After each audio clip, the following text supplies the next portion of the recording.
This week on the Dead TCG series, we're going to look at World of Warcraft trading card game. Now, this game had just about everything going for it. It had all of the major things you needed to be a successful trading card game. A thriving secondary market. It had competitive play. It had the licensing that everybody wanted.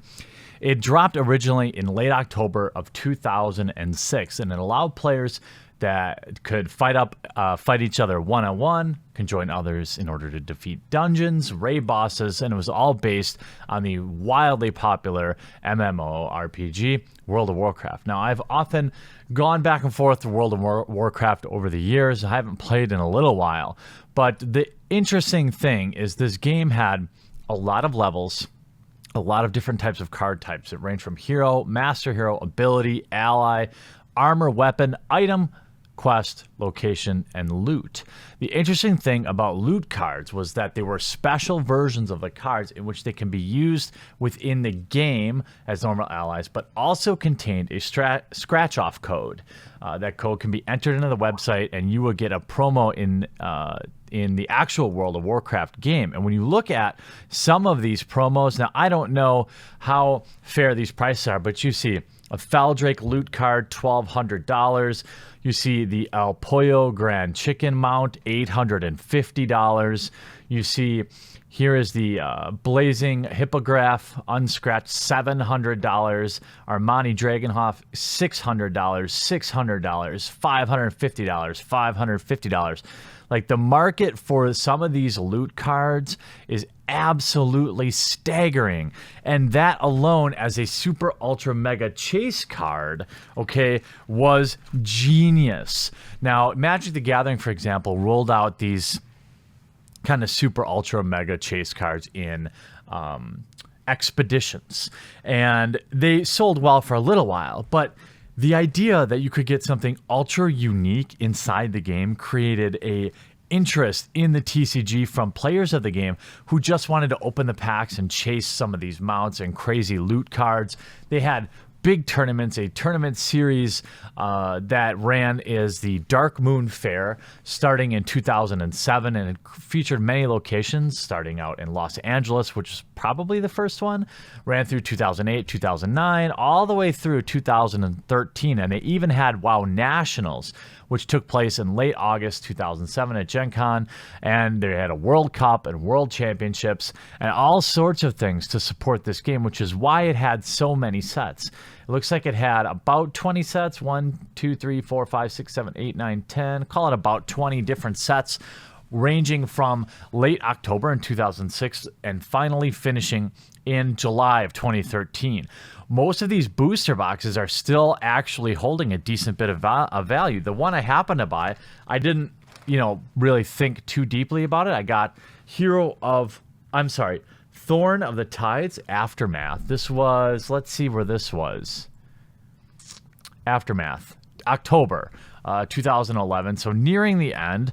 And there are some cards in this set that are still worth some money. Mazu Khan is still $16. Grand Crusader, $10. Unleash the Swarm is another $10 card.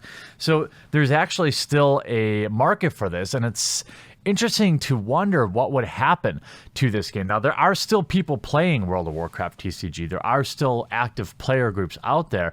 From what I've seen, there's not a player run series like we saw with the Star Wars set, but I may have missed it. What's interesting, like when we look at Pokemon Go, follow me here for a second, because when Pokemon Go came out, we saw a huge resurgence in the Pokemon TCG for about a year.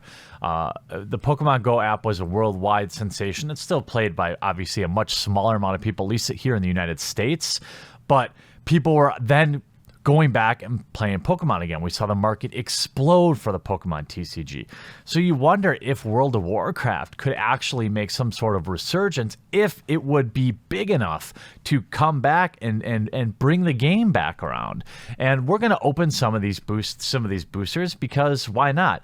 They had raid decks. By the way, this is a In addition to the standard two-player gameplay, they also had raid decks, which represent struggles involving large numbers of players against epic foes, just like in the game. Raid decks are specially designed, pre-constructed products used for cooperative experience. Kind of like in Magic the Gathering, we have EDH. They combine elements from the World of Warcraft, Dungeons and Dragons, and one player raid master controls all monsters and all foes, while 3 to 5 other players control the characters participating in the raid. We saw this in Magic the Gathering had one small, I think it was around Battle for Zendikar. I'm trying to remember, where you were kind of the... Actually, we have Arch Enemy, which is similar to that. That's what I'm trying to think of. There were a total of 8 raid decks released, which we saw some of them still holding a lot of value with, it looks like one about every year. In 2008, they had 2, probably around the height of the game. But we also had dungeon decks and bonus sets where we have Burning Crusade, Wrath of the Lich King, Cataclysm, Feast of the Winter Veil, Dark Moon Fair, and Arena Grand Melee. These were periodically kind of like bonus sets that we see, for example, with Magic the Gathering.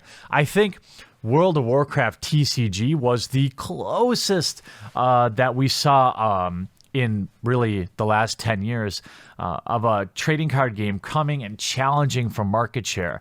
Otherwise, we've basically been sitting on Magic the Gathering, Pokemon TCG, and Yu-Gi-Oh! And maybe Force of Will as smaller market shares. But World of Warcraft TCG was something special. And as a casual fan of World of Warcraft, here's a funny story about World of Warcraft. I played it by myself.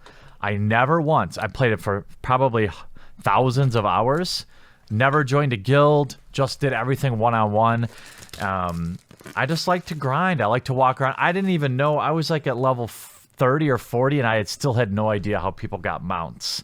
I didn't care. I just like to level up and grind and get cool stuff. I never did PvP. I just was like a freaking total WoW normie. And I probably would have had Unsleeved Media been cranking around at that time, or back then I really only did Magic the Gathering, but if I had covered other games, I definitely would have covered these. We show our loot cards from this set. We have Wasteland Tall Strider, Throwing Starfish, and Bloat the Bubblefish. And inside we have draft format, by the way. Man, maybe this'll... It's got to still have a decent secondary market with all the mounts as long as the game's still around, which will hold Cryptozoic and Blizzard together. We're just going to look at some of... You can see it's featuring kind of the iconic World of Warcraft art.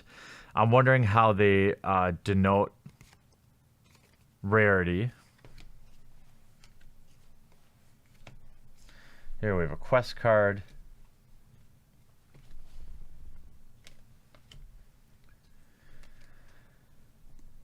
Decent quality cards too, by the way. You know, in the era right now with Magic the Gathering where we have some of the worst card stock in ages. Oh, our very first pack, we got a loot card. Ha ha ha! Now, I don't know if it's ultra uncommon to get one, but that's awesome. So we got a exclusive loot card in our very first pack. That's pretty neat. At least we got to see it. It's probably not super expensive, but you know, it's still fun to get. That's the thing. Like the idea when you really think about what's the game that's doing that now? Lightseekers, where you have like a multi-dimensional experience. Okay, so it's worth $5 or so. Multi-dimensional experience inside of a game or inside of an app. It really adds that extra layer.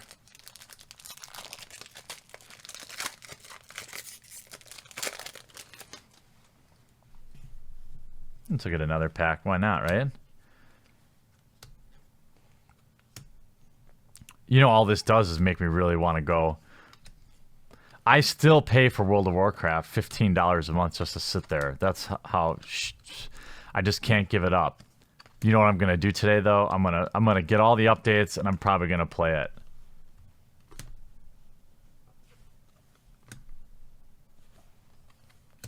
Glacial Tomb. We'll open a third. So what I'm interested in is, did you play the World of Warcraft TCG? Do you think there's any chance of a resurgence? What do you think about my idea with the game bringing the TCG back? Or was it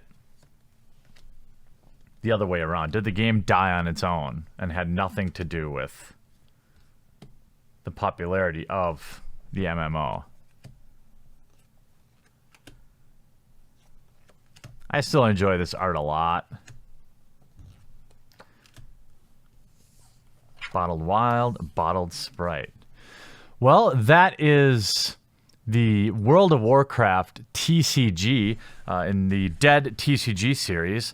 If you follow the channel, you know that there's now a playlist. We've looked at 3 or 4 of these. I've got enough planned to get us up until Gen Con, and I will be going through all the comments of all these videos and assembling a shopping list, because I remember last year when I was there were several retailers who had a lot of Dead TCGs. So I'm going to pick up as many as I can within budget, and I'm even going to live stream from Gen Con 51. So you're going to want to keep an eye out for that. I hope you enjoyed this video. We'll talk to you again real soon.